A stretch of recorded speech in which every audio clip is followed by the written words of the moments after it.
Thank you. This is a piece I wrote.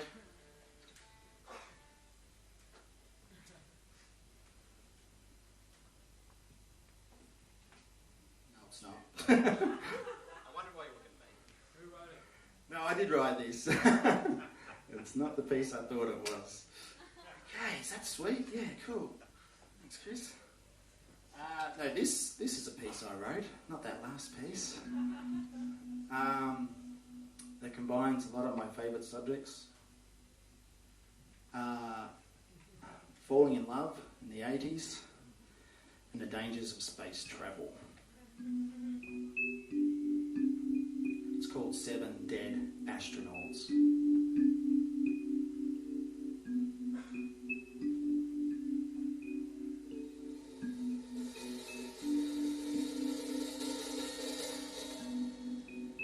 Out on a beach at night, she looks different.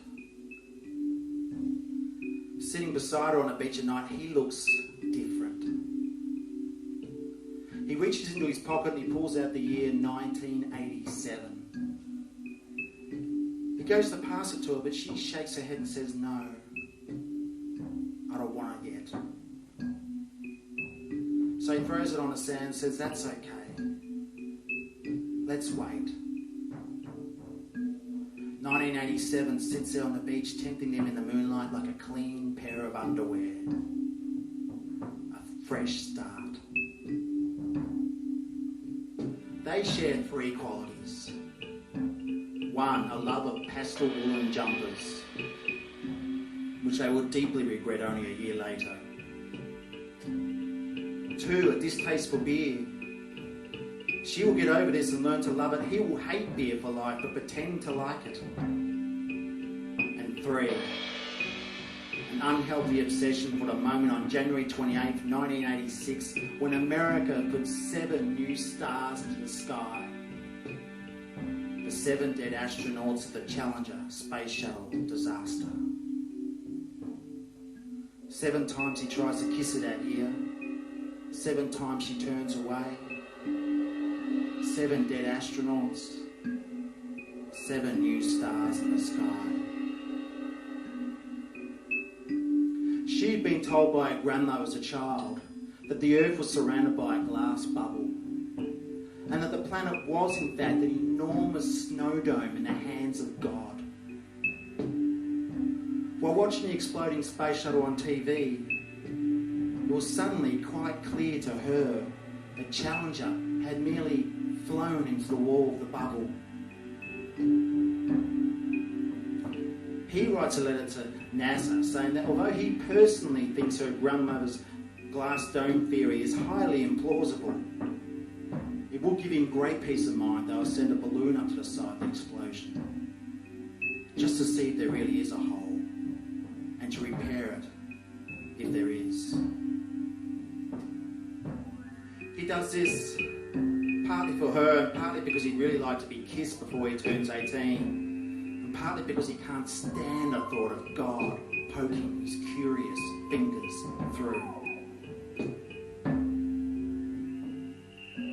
Some facts. Him, public school, can't swim, virgin. Her, private girls' college, a fear of chewing gum, virgin. NASA passes his letter on to the FBI, and he is placed on a list of possible agitators and marked down for further surveillance. 7 times he tries to kiss her that year. 7 times she turns her head away and looks towards the sky, scanning for pointing judgmental fingers. She tells him, "I'm sorry, but I can't possibly kiss you while there's a hole up there." He writes a letter to the Pope to see if he will take action. He's careful to explain that God will be mightily pissed off when he discovers America's space program put a hole in the sky.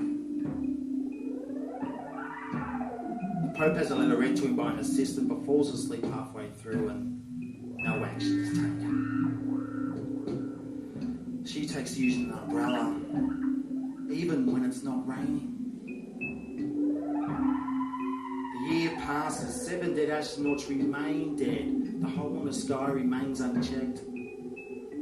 She still can't bring herself to kiss him, but she will hold his hand as she does now on the beach, New Year's Eve.